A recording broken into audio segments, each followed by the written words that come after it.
So in a few days, Final Fantasy VII Rebirth will be out. It's already causing tons of conversation, mostly around Tifa and how good she looks, despite, previous censorship over the game, which is still happening, and I'll have a report on that later. But at least for this game, it looks like things have been improved. In fact, a lot of people think they actually improved and increased her bust in this game. I can't confirm that, but a few people have been showing examples of that. So we're starting to get stuff like this. Final Fantasy VII Rebirth isn't out yet, but fans are already obsessing over Tifa. She's trending, talking about the fact that everyone is loving Tifa. But of course, not everybody can be happy. The Gamer, yes, the Gamer, the outlet that said they would not make a review of Hogwarts Legacy, but then proceeded to write 75 million articles about the game and why you don't need to buy it, probably increasing the sales. I wonder if the Gamer helped sell a couple thousand copies of that game. I think they did. But they're not happy with Final Fantasy VII Rebirth in some ways because they think the game would be better if Tifa and Aerith were gay. So if they actually had a lesbian relationship, this game would actually be better. Also, because the reviewer of the game found one couple, and it's debatable if it's even a thing, because they just talk about going on a vacation together, and that doesn't necessarily mean much, but they're going with that, and that's fine. It's their game. They can interpret it how they want. But apparently, because of this one thing, the entire game is full of it. And it's also very anti-capitalist, and prejudice does not exist in this world. Okay? Literally, this guy... So this is what the Gamer reviewer did. The guy went to every town and went to every NPC and listened to all their conversations, and because some of them were talking about trying to make ends meet, that means that everyone here loves the pride flag or something. It's a strange article. But right at the beginning, Final Fantasy VII Rebirth is filled with queer representation, while none of the main cast have been confirmed as LGBTQ+, as much as my heart ships these two lovely ladies. The world the game takes place in is surprisingly queer, and easily the biggest step towards inclusivity this series has ever taken. While Final Fantasy XVI has a heartfelt yet underutilized gay romance, it never felt like it took the representation far enough. As the players, we were left to fill in the tragic gaps ourselves, instead of embracing queer joy, which could be possible in the midst of grounded fantasy world. So apparently, Square Enix had the intention to approve on this because there's this one scene of two NPC characters that you would walk past and not even notice, but because this guy wanted to make sure there was representation everywhere, went and stood by every single character in every single moment of the game to make sure that this game was hitting a quota. But this is the only example of that this guy could pull up, and because none of the other characters talk about this, we're talking probably hundreds of NPCs, say, I don't like those pride flags or something, that means that this game is the gayest Final Fantasy VII yet. And it would also be better if Tifa was a lesbian. So there's that. Though I'm sure in this person's heart she is. She is. So there's that. That's coming. Looking forward to articles slamming the game for not making Barrett gay or something. That's coming too. I'm sure Cloud is actually gay as well. Look forward to those articles as the game comes out because everything is gay.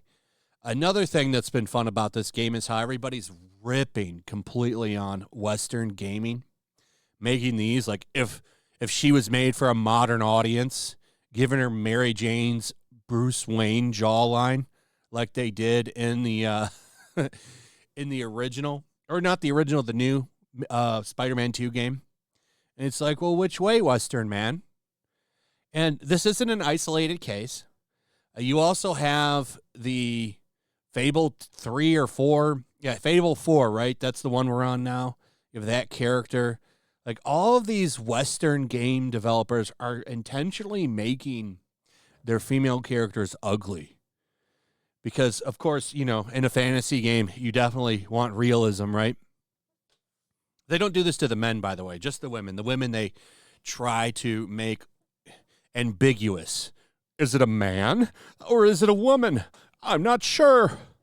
That'll sell a game to Western audiences. They love that shit. But a lot of these tweets went viral because they're funny. And then, of course, you always have the people that come in, oh, well, you can't enjoy the game because you can't jack off to the characters, right? No, I think just some people want to look at beautiful-looking characters. It's a fantasy game. It's not supposed to embrace reality. Yeah, we live in a world where little magic balls, materia, can make you heal people and bring people back from the dead and shoot lightning. But thank God the women's faces look real. It's a stupid argument. People want fantasy. That's what they want. They want to escape. They want to be immersed in a story, in a world. What they don't want is to be reminded of how much life can suck at sometimes. That's the point of entertainment. It's to entertain you and take you out of a shitty situation at times. And that's what people want. And I don't understand why this is controversial or crazy. It should be the standard. It used to be the standard. But now, you know, well, we gotta have realism. Let's make sure we put peach fuzz on the women's faces.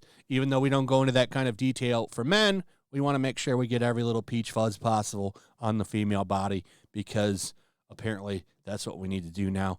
It's ridiculous. And then they get celebrated for it, of course. One little peach fuzz mustache on a female character, and all of the gaming outlets go crazy and act like it's the greatest thing ever in video games. And then those games don't sell that well, and they get crushed, and then they get butthurt about it. Just like that the Horizon Frontiers or whatever with the robot dinosaurs. That was the character that gave Peach Fuzz, and there was a million articles about how amazing that was, and it was so great. And, you know, like, look at this character from Fable. Is this a woman? Because, I mean, where are her boobs? Why are boobs so controversial? That's the most ridiculous thing. You know those are real things, right?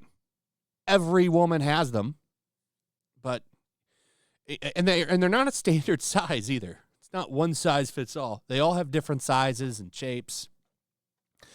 But apparently the default in gaming is negative A cup. So anyway, feel free to comment. Let me know what you guys think about all of this. Would the game be better if Tifa was a lesbian? Let me know your thoughts on that. What do you think about the comparisons to Western and Eastern female characters? I think that that's really interesting, and I like that people are pointing out how ugly Western female characters have become. Let me know your thoughts. Also, if you would, please throw a like up, share the video, hit that notification bell, subscribe, and I'll see you on the next one. Peace. Make sure to check out my locals. There's a link in the description. It's a fun community that I'm trying to build over here. If you don't want to support me on YouTube, you can come over here. None of that money goes to YouTube. You also can just come over here for free. But if you are a supporter over here, I do plan on doing an extra live stream once a month and throwing links to the supporters so you can actually come on and have a supporter live stream with me. Also, it's a good place to catch all of my content. You don't have to worry about notifications like YouTube. They'll definitely work over here. So come check out my locals.